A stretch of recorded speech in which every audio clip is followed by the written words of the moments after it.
بہت زمانہ ہوا مشرق کی حسین وادیوں کے درمیان فیروز آباد نام کی ایک عظیم و شان سلطنت تھی۔ یہ وہ جگہ تھی جہاں صبح کی ہوا میں پھولوں کی خوشبو رچی ہوتی اور راتیں ستاروں کی چمک سے جگمگاتی تھی۔ اس سلطنت کا بادشاہ سلطان اظہر اپنے انصاف اور دانائی کے لیے مشہور تھا، مگر بادشاہ کی زندگی میں ایک گہرا غم بھی تھا۔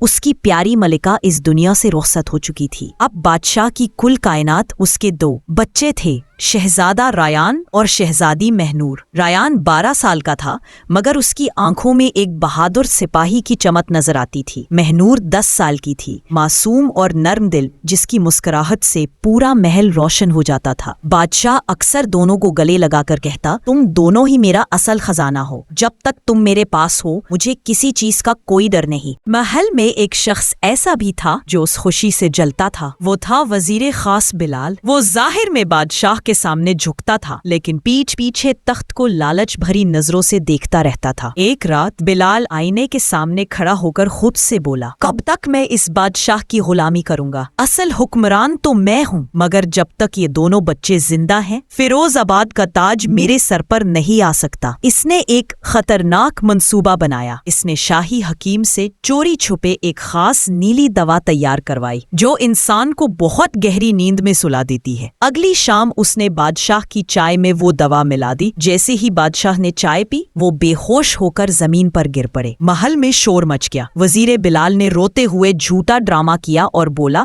ہائے، بادشاہ سلامت کو بڑا صدمہ پہنچا ہے، وہ اب شاید کبھی ہوش میں نہ آئے۔ بادشاہ کے گرتے ہی وزیر نے اپنا اصل رنگ دکھا دیا۔ اس نے اپنے خریدے ہوئے سپاہیوں کو بلایا اور حکم دیا، رات کے اندھیرے میں ان دونوں بچوں کو اٹھاؤ اور خاموش جنگل کے سب سے گہرے حصے میں چھوڑاؤ، وہاں جنگلی بھیڑیے ان کا کام تمام کر دیں گے۔ ریان اور مہنور چیختے رہے، ہمیں بابا کے پاس جانا ہے، مگر ظالم سپاہیوں نے انہیں گھسیٹ کر گھوڑا گاڑی میں ڈالا اور جنگل کی طرف لے گئے۔ جنگل کے بیچ گھنے اندھیرے میں انہوں نے بچوں کو دھکے دے کر نیچے اتارا اور بولے، اگر یہاں سے واپس آنے کی کوشش کی تو وزیر تمہیں زندہ دفن کر دے گا۔ خاموش جنگل کی مشکلات۔ اب وہ دونوں معصوم بچے اکیلے تھے، چاروں طرف صرف اندھیرا اور ڈراؤنی آوازیں تھیں۔ مہنور خوف سے کانپ رہی تھی اور رو رہی تھی۔ ریان نے عمر میں چھوٹا ہونے کے باوجود اپنی بہن کا ہاتھ مضبوطی سے پکڑا اور کہا، مت رو مہنور، بابا کہتے تھے کہ ڈر کے آگے جیت ہوتی ہے،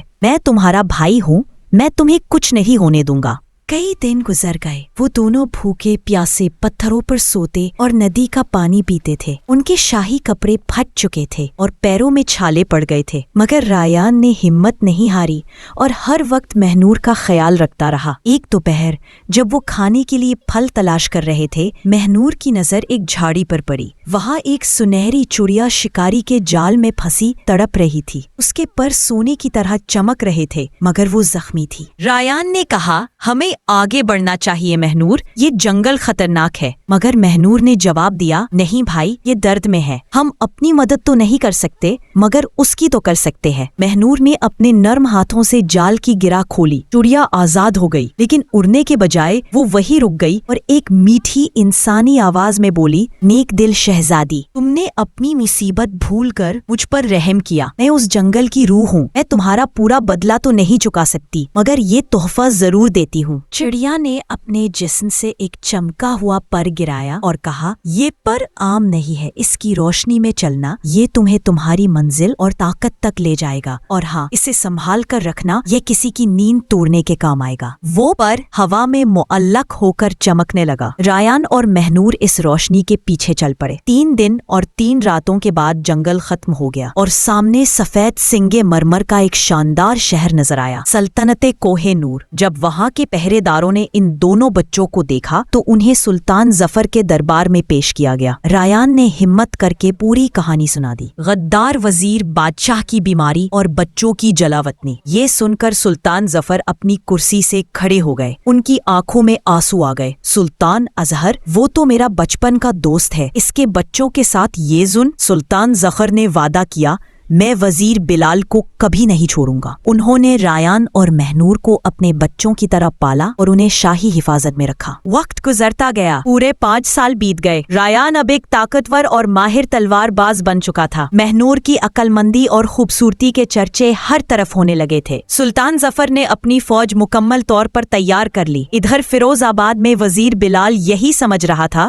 کہ دونوں بچے مر چکے ہیں اور بادشاہ کبھی ہوش میں نہیں آئے گا۔ اس نے اعلان کر دیا کہ اگلے دن وہ خود کو بادشاہ قرار دے گا اور تاج پہن لے گا۔ جس دن بلال تاج پہننے والا تھا، اچانک فیروز آباد کے دروازے ٹوٹ گئے۔ گھوڑوں کی ٹاپوں سے زمین لرزنے لگی۔ سب سے آگے شہزادہ رایان تھا، ہاتھ میں تلوار، اور اس کے پیچھے کوہ نور کی عظیم فوج کھڑی تھی۔ رایان محل میں داخل ہوا اور گرجدار آواز میں بولا، بلال تیرا وقت ختم ہو چکا ہے۔ وزیر بلال نے رایان کو زندہ دیکھ کر گھبراہٹ میں بھاگنے کی کوشش کی، مگر عوام اور فوج نے اسے چاروں طرف سے گھیر لیا۔ بلال گڑگڑا کر بولا، مجھے معاف کر دو، مجھ سے غلطی ہو گئی۔ رایان نے سخت لہجے میں کہا، غلطی کی معافی ہوتی ہے، غداری کی نہیں۔ سپاہیوں نے وزیر بلال کو زنجیروں میں جکڑ لیا۔ جنگ ختم ہو چکی تھی، مگر اصل کام ابھی باقی تھا۔ رایان اور مہنور دوڑتے ہوئے اپنے والد کے کمرے میں پہنچے۔ سلطان اظہر اب بھی اسی بستر پر بے ہوش پڑے تھے۔ وہ کمزور اور بوڑھے نظر آ رہے تھے۔ مہنور کی آنکھوں سے آنسو بہنے لگے۔ اسے سنہری چڑیا کی بات یاد آ گئی، یہ کسی کی نیند توڑنے کے کام آئے گا۔ اس نے وہ چمکتا ہوا پر جیب سے نکالا اور کانپتے ہاتھوں سے اپنے بابا کے ماتھے پر رکھ دیا۔ اچانک کمرے میں تیز روشنی پھیل گئی، جادو ٹوٹ گیا۔ سلطان اظہر نے ایک لمبی سانس لی